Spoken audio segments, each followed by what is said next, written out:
Olá, o Fórum já está no ar. Em debate hoje no programa, o reconhecimento de união estável depois da morte de um dos companheiros.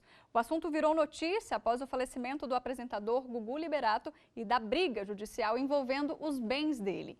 Casos como esse são comuns no judiciário. Veja agora uma decisão do Superior Tribunal de Justiça que envolve o tema. O recurso analisado pela 4ª turma do STJ foi interposto pelo filho de um homem falecido contra a decisão do Tribunal de Justiça do Mato Grosso do Sul que reconheceu a união estável. O pai dele namorou durante 2 meses e morou com a mulher por 2 semanas, até morrer em 2013. Mas uma vez que estão morando juntos, tendo relação como casal, união estável. Na minha opinião, não. Muito pouco tempo. Por 2 semanas? Aí só a justiça mesmo. A mulher argumentou que o casal já havia marcado uma data para formalizar a união e que o casamento não aconteceu por causa da morte do companheiro. Para a justiça, ficou claro que os dois tinham intenção de constituir família, um requisito básico para o reconhecimento da união estável. Mas para o relator no STJ, ministro Luiz Felipe Salomão, apenas a intenção de constituir família não é suficiente. Esse requisito deve ser somado à estabilidade, à publicidade e à continuidade da relação, conforme a legislação, a doutrina e a jurisprudência do Superior Tribunal de Justiça. O relator destacou a necessidade da convivência mínima pelo casal, permitindo que se dividam as alegrias e tristezas, que se compartilhem dificuldades e projetos de vida, sendo necessário, para tanto, um tempo razoável de relacionamento. O ministro Salomão observou ainda que, apesar de não haver precedente específico tratando da durabilidade ou de um tempo mínimo de convivência, o STJ já destacou ser imprescindível que haja a estabilidade da relação. E para conversar sobre isso, estão aqui comigo Flávio Grutti, vice-presidente da Comissão de Direito de Sucessões do Instituto Brasileiro de Direito de Família, o IBDFAM-DF, e Renata Cisne, advogada especialista em Direito de Família. Sejam muito bem-vindos aqui ao Fórum. Obrigada, Mário. Muito obrigado, Mário. Sempre um prazer. Bom, esse assunto dá pano para manga, né? É um assunto muito bom. A gente viu aí já de cara 2 exemplos, o Gugu, esse exemplo do STJ. E eu queria saber, começando por essa reportagem que a gente viu, 2 meses de namoro, 2 semanas morando juntos. Então, essa decisão do STJ falou que não é o suficiente, né? Existe esse pré-requisito de tempo mínimo? Não, não tem um requisito de tempo mínimo. A união estável ela tem que preencher alguns requisitos. E esses requisitos são, seja uma união pública, as pessoas têm que reconhecer ali uma entidade familiar, duradoura, ou seja, ela tem que ter um tempo, um lapso temporal. Embora não seja pré-definida, ela tem que ter um tempo. Não, 2 semanas não é considerado um tempo razoável, né? É contínua, ou seja, não pode ser aquela relação que termina, volta, e tem que ter o objetivo de constituir família. Então, a soma desses elementos é que fazem que seja reconhecida a união estável ali como entidade familiar. Perfeito. Flávia, a gente viu aí nos noticiários, nas últimas semanas, nos últimos meses, a questão do Gugu, né? E veio à tona um acordo de coparentalidade que a Rose, né, suposta esposa dele, teria assinado. O que significa esse acordo e em que casos esse acordo cabe? Pois é, curioso, né? O direito de família está sempre em evolução. A sociedade está se transformando e, às vezes, as leis não acompanham. No caso da coparentalidade, o que acontece? Um casal deseja constituir uma família, deseja ter uma conjugalidade, mas pode não querer ter filhos. Agora, já existem casais heterossexuais ou homossexuais que, eventualmente, querem constituir uma família, mas não querem ter filhos ou não podem ter filhos. E aí, o que eles fazem? Arrumam um terceiro elemento, faz um contrato apenas de parceria para paternidade, maternidade. São pais amigos que não têm aquele objetivo, Mari, de constituir a família. Agora, não significa que esse pai e essa mãe não terão responsabilidade com os filhos. Os filhos sempre vão ter a proteção, sempre vão ter, inclusive, a tutela estatal.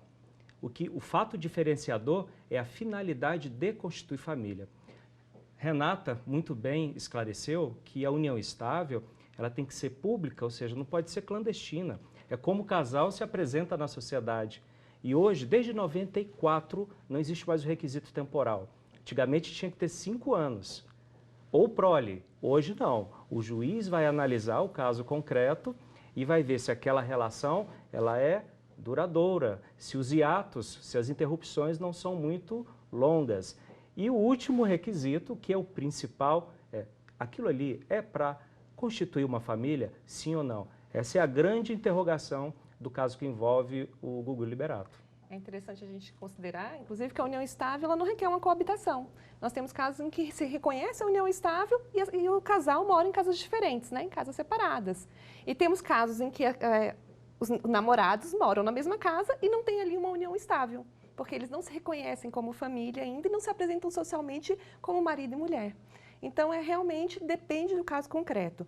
Com relação à coparentalidade, Flávia, fazendo um parênteses aqui, claro. É interessante a coparentalidade porque nós temos uma construção e uma evolução, não diria evolução, uma transformação das famílias. Então, antes a gente tinha aquela família fundamentada no casamento, no patrimônio, aquela, né, precisava realmente do aval, inclusive, da igreja para que lhe se constituir uma família. Nós estamos vendo que essa mudança social tem sido muito rápido e a legislação não tem conseguido acompanhar esse passo.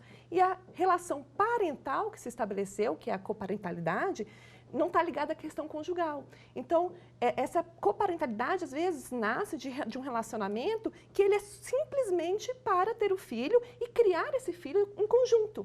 Então, ali se estabelecem responsabilidades com relação à paternidade e à maternidade. Esse contrato que supostamente existe no caso do Gugu, que tem sido levantado, é para estabelecer responsabilidades com relação à parentalidade. Então, nós não estamos falando de conjugalidade, estamos falando da parentalidade, da relação de pais com os seus filhos, que os unem como uma forma de família que ainda não tem uma previsão legislativa. Na opinião de vocês, uma opinião bem pessoal, se fosse, né, para julgar esse caso aí, vocês acham que essa união teria que ser reconhecida ou não? Olha, Mari, eu acho que tem poucos elementos ainda para poder formar uma convicção. Porque, ao mesmo tempo que nós tínhamos ali uma exposição deles enquanto família, nós temos diversas capas de revista, inclusive, né, assim, eles se apresentando como família. E isso tem um lastro de tempo bem considerável. Então, tem foto deles durante a gestação, se apresentando como família, com os filhos pequenos. Tem tudo isso, nós também temos autonomia da vontade. Então, nós temos um testamento que fala que supostamente fala que ali não existia uma relação de união estável. Nós temos um contrato de coparentalidade que também fala que não. Então, nós temos que analisar através de vários olhares, inclusive da autonomia da vontade das partes que assinaram aqueles contratos que estão ali. Agora, outro ponto que a gente tem que analisar sobre a autonomia é que existia uma desvantagem financeira bem considerável. Então, o juiz que tiver que analisar esse caso, ele vai ter que passear por vários elementos do direito de família e do direito sucessório para formar uma convicção. E recentemente apareceu também um suposto companheiro requerendo esses bens também. Uma fatia ali ele está querendo. Sim, há essa notícia. Na minha opinião, a decisão desse caso vai depender da produção da prova. O que se afigura até então, das notícias que eu tenho ouvido, é que existe realmente esse contrato destinado para a coparentalidade. Se ele realmente existir, fica muito difícil desconstituí-lo, porque só há um modo de você desconstituir um contrato como tal, é você buscar a sua anulabilidade. E aí você vai ter que provar que, eventualmente, nós tivemos um erro, um dolo, uma coação na assinatura daquele contrato. E mais, o direito brasileiro ele é muito tendente a respeitar a última vontade do falecido. E a última vontade do Gugu Liberato ficou bem clara ao dispor em testamento para os filhos, para alguns sobrinhos e não contemplar a suposta companheira. Portanto, no momento, não dá. Agora, está aparecendo um novo elemento, que é outra pessoa dizendo que tinham uma união estável com o Gugu. Mais uma vez, vamos ter que comprovar aqueles elementos da união pública, contínua e duradoura, com a finalidade de constituir família. Interessante, Mari, que o STJ já decidiu que não existem uniões estáveis concomitantes, ou plurimas, ou paralelas, de forma que a tendência sempre é considerar a primeira união como a união estável, se preenchidos os requisitos. E o segundo elemento que aparecer como concubino. E aí nós já temos um outro arcabouço jurídico. E Renata, nesse caso, os filhos réus, quem representa esses filhos? Então, como ela vai entrar com uma ação de reconhecimento e solução de união estável e os filhos têm interesse, eles figuram como herdeiros nesse inventário, como há um conflito de interesse entre a mãe e os filhos, ainda que ela tenha autoridade parental para tratar de outros aspectos com relação aos filhos menores, neste caso o Ministério Público atua no interesse do menor e também pode ser nomeado um curador pelo juízo para que realmente defenda os interesses dos filhos. Aí a gente tem que até trazer um exemplo, até do caso do Gugu, que é interessante. Como a Renata ressaltou, todas as vezes que os filhos forem de alguma forma afetados com determinada decisão judicial, eles devem ser réus, porque eles têm o direito de se defender. E como que se dá essa afetação? Suponhamos que o patrimônio do Gugu fosse de R$1 milhão, ok? Ele faleceu, foi aberta a sucessão e aqueles bens seriam todos, se não houvesse testamento, seriam todos disponibilizados para os filhos. Agora, se a mãe tem um reconhecimento de união estável neste momento, metade desses bens serão separados, será a meação, e a outra metade será dos herdeiros. E tem mais, a mãe pode eventualmente concorrer com os filhos. Gente, é muito complicado. É muito complicado. É o artigo 1829, inciso 1º do Código Civil. A regra é que há concorrência. Exceção, quando o regime for de comunhão universal de bens, quando for no regime de separação legal de bens ou no regime de comunhão parcial de bens com bens particulares. E a gente não pode deixar de lado, então, o aspecto psicológico. Sobre isso, a gente pediu um vídeo para um especialista, um psicólogo, que vai falar para a gente como lidar com essa situação, além do luto, com essa questão de bens. Pode rodar. Nesse caso que foi relatado, essa família que está passando por uma situação de luto, ou até mesmo uma separação, muitas vezes esquece dos membros que mais são impactados, as crianças. Este esquecimento se dá devido à preocupação de resolver questões legais e até mesmo o emocional fica de lado. O impacto psicológico é alto e complexo para se resolver, por isso aconselho que, mesmo que sofram bastante, vocês envolvam bastante as crianças nesse momento, trazendo que o assunto seja de forma mais transparente possível e informe sempre como é que vai ser a nova realidade para eles, E outra configuração recente do poliamor, se 3 pessoas moram juntas, como define nessa situação? Então, teriam que ser divididos? Se um morre, divide os bens entre os outros? 3 ou mais, né? 3 ou mais, 3 ou mais, na verdade. Bom, o poliamor, tem muitas pessoas que não entendem qual é a essência. Ali você tem um núcleo familiar. Neste único núcleo familiar, as pessoas se conhecem e também aceitam aquela realidade. É diferente das relações paralelas. Nas relações paralelas, um não sabe do outro. Existem 2 núcleos familiares. No caso do poliamor, quando existe uma partilha, ou em vida ou por sucessão, tem um fenômeno chamado de triação, que aqueles bens serão divididos entre 3, daí o nome triação. Perfeito. São as construções modernas de família. Tudo hoje em dia, Mária, nós buscamos a busca da felicidade, sem se importar com as regras impostas pelo Estado. E a legislação vai mudando também, né? Porque vai ter que ir avançando. Tem que se adequar ao caso, inclusive assim, com relação à filiação. Então, nós temos hoje famílias poliafetivas que têm filhos. E quando elas se desconstituem, a gente também tem que ver como é que ficam os direitos desses filhos.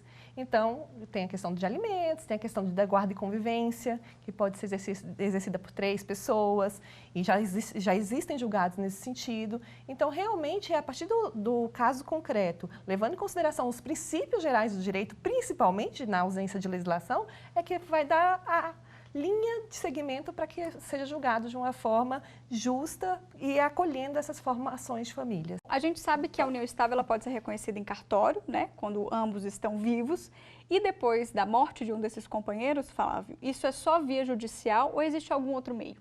Certo. A união estável, você pode vivê-la de 2 formas. Você pode simplesmente viver aquela relação e aquele amor e nada dispor por escrito.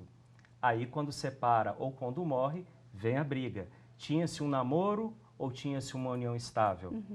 O melhor é, quando você estiver numa união estável, que você faça um contrato de convivência. Esse contrato ele pode ser público, feito em cartório, ou ele pode ser particular. Sempre é recomendável que se faça o público, porque numa eventual discussão fica mais difícil de desconstituí-lo. Agora, se nada disso foi feito, acontecendo o evento morte, você pode pleitear sua condição de companheira ou de companheiro por meio de uma ação de reconhecimento de união estável pós-mortem. E aí, numa situação como tal, você vai ter que reunir vários elementos para comprovar aquela finalidade de constituir família. Aí nós temos vários documentos que podem ser inseridos. Quer alguns exemplos? Claro, vamos lá. Por exemplo, você contempla o seu companheiro na associação do clube. Você o coloca como beneficiário de um plano de saúde, uma conta conjunta ou sucessivos depósitos na conta corrente individual, fotografias nas quais demonstram que aquele casal se apresentava como uma família. E aí você tem vários outros elementos que você tem que robustecer a sua petição inicial para facilitar a vida do juiz no momento do julgamento. Outro ponto, se você eventualmente quiser um benefício previdenciário, você pode, em vida, ir até a Previdência e já constituir o seu companheiro, a sua companheira como beneficiário. Pensão é o nosso assunto para o Perfeito. segundo bloco. Vamos Então, fazer uma pausa então? O fórum vai para o intervalo, já já a gente está de volta falando de união estável pós-morte. Não saia daí.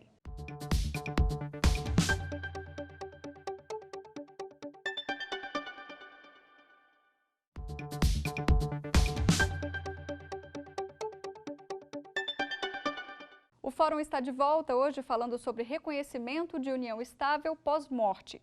Neste segundo bloco, a gente trata de um fato curioso que envolve as relações extraconjugais. Muitas vezes, o amante se sente no direito de requerer bens ou benefícios. No ano passado, o plenário do Supremo Tribunal Federal começou a julgar um caso de Sergipe em que o amante pediu o reconhecimento da união estável extraconjugal homoafetiva e a divisão da pensão por morte com a viúva. Tema divide opiniões, né? Polêmico? Muito polêmico, muito polêmico. Olha o que é interessante. No primeiro bloco eu falei da decisão do STJ, aliás, do posicionamento jurídico do STJ, no sentido de que não podem haver duas famílias de uniões estáveis concomitantes. É o caso. E até agora, até o momento, pelas notícias que eu tive, está caminhando para ser admitido. Agora, tem um detalhe. A união estável não tem que ser pública, contínua e duradoura com a finalidade de constituir família? Certo. Existe precedente do STJ, Mari, que foi reconhecido o direito à meação de pensão, mas tinha uma situação muito peculiar. O cidadão morreu e manteve durante 30, 40 anos duas mulheres ao mesmo tempo. Uma esposa e a outra não era esposa. Ao final, ela era considerada uma concubina. Por que concubina? O homem casado, ele pode constituir uma união estável? Pode, desde que separado de fato. Se o homem casado mantiver um outro relacionamento e não for separado de fato, essa segunda pessoa, ou melhor, essa terceira pessoa é concubina. E aí não tem direito à herança, não tem direito à pensão. Essa é a regra posta no direito brasileiro. Entretanto, nesse caso concreto, quando o cidadão morreu, ambas já tinham 60 anos e nunca haviam trabalhado.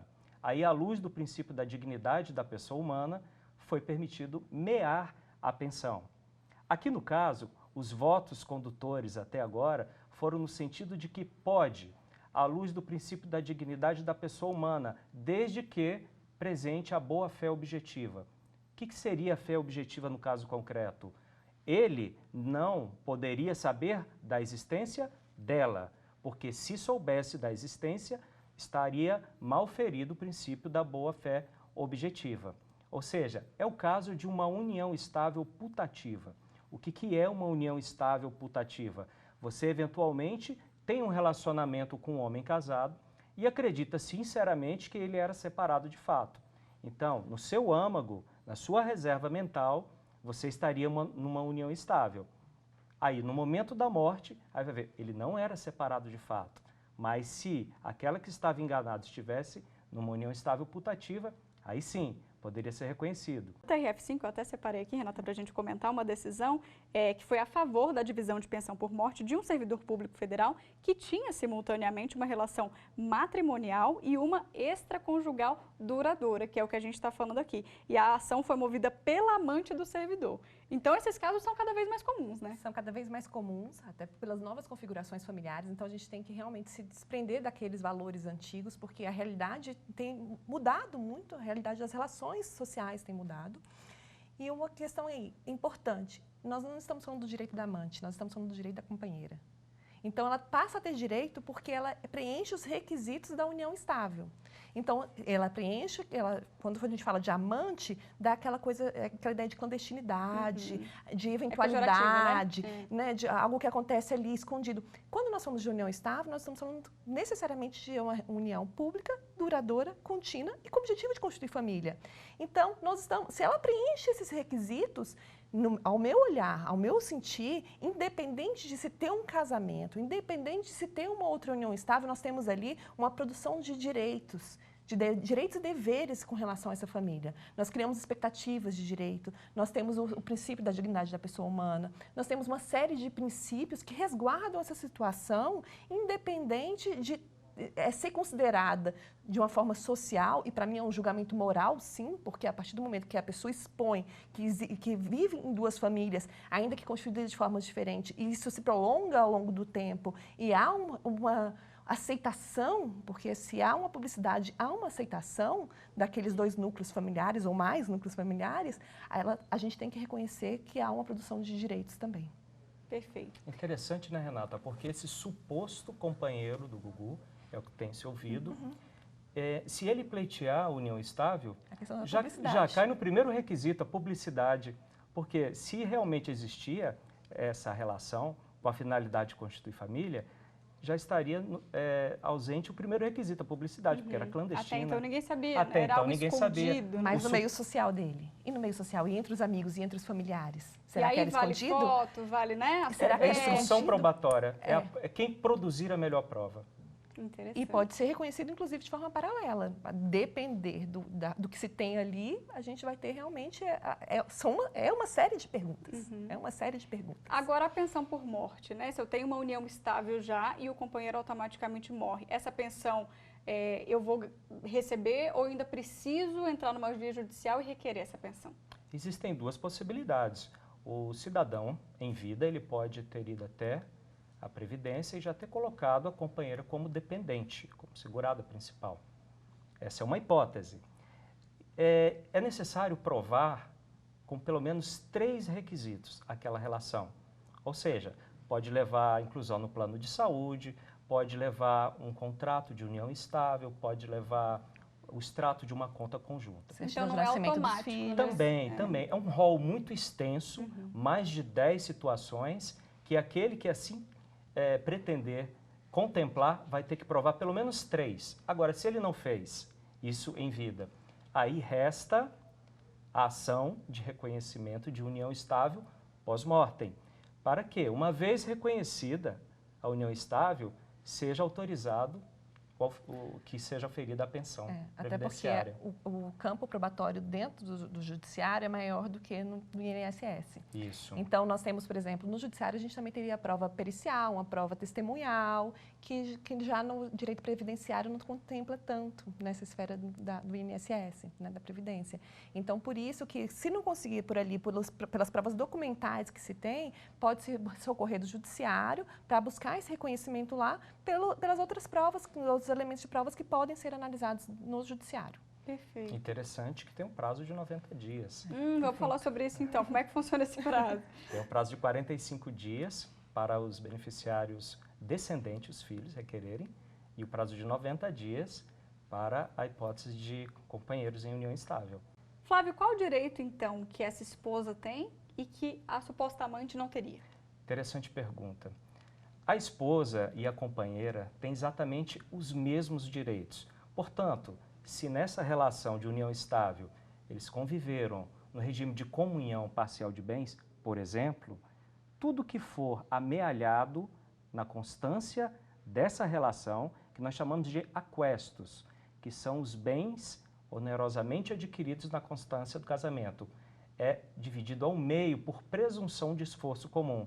Ainda que o marido tenha contribuído com 100 mil e a companheira com R$1, o bem será objeto de meação. Agora, a questão da concubina. A concubina, eu costumo dizer que não tem direito a nada. Em regra, não tem direito à pensão alimentícia. Em regra, não tem direito à pensão previdenciária, nem à pensão vitalícia, tampouco a partilha de bens. Mas e aquele caso, vamos aqui inventar dois personagens, João e Maria, certo? João e Maria mantinham uma união estável. Apareceu um terceiro elemento, que foi a concubina. Durante aquele tempo, o João manteve dois relacionamentos. A união estável para constituir família e aquela relação clandestina com o terceiro elemento, que não poderia ser revelado à sociedade. Mas naquele interstício, eles compraram um carro de 50. O João contribuiu com 30 e aquele terceiro elemento contribuiu com 20. Entre eles surgiu uma sociedade de fato em relação a esse carro. No evento morte, suponhamos que esse carro estivesse apenas no nome do João. Como que o terceiro elemento ia vindicar, no sentido de reclamar? Ia ter que provar que aquele carro, apesar de estar no nome do falecido, foi comprado também por ela. E aí tem que ser provado o caminho do dinheiro, entre aspas, ou seja, ela vai ter que provar que efetivamente contribuiu financeiramente para a aquisição daquele bem. Se fosse companheiro ou se fosse esposa, era presunção de esforço comum e dividiria de 50% para cada. É interessante até porque, historicamente, era o que acontecia com as relações homoafetivas. Verdade. Para se reconhecer os direitos, teria que se reconhecer ali uma sociedade de fato. É como se fosse uma sociedade comercial. Então, dessa forma que foram estruturados os primeiros reconhecimentos de relações afetivas. Era feita na vara civil, não era feito na vara de família. E você vê o quanto nós já evoluímos com relação ao reconhecimento dessas uniões. E assim nós vamos caminhar também para essas novas famílias, para essas novas configurações familiares. Tá certo. Bom, gente, nosso tempo acabou. Adorei o bate-papo, esclareceu aí várias dúvidas, né, que a gente tinha. Muito obrigada, Renata. Eu que agradeço. Muito obrigada, Flávio. Obrigado, Mário. Sempre um prazer. Bom, você pode rever esse programa e acompanhar as notícias da TV Justiça nas nossas redes sociais. No YouTube, o canal é TV Justiça Oficial e no Twitter, @TV Justiça. Até semana que vem. Tchau.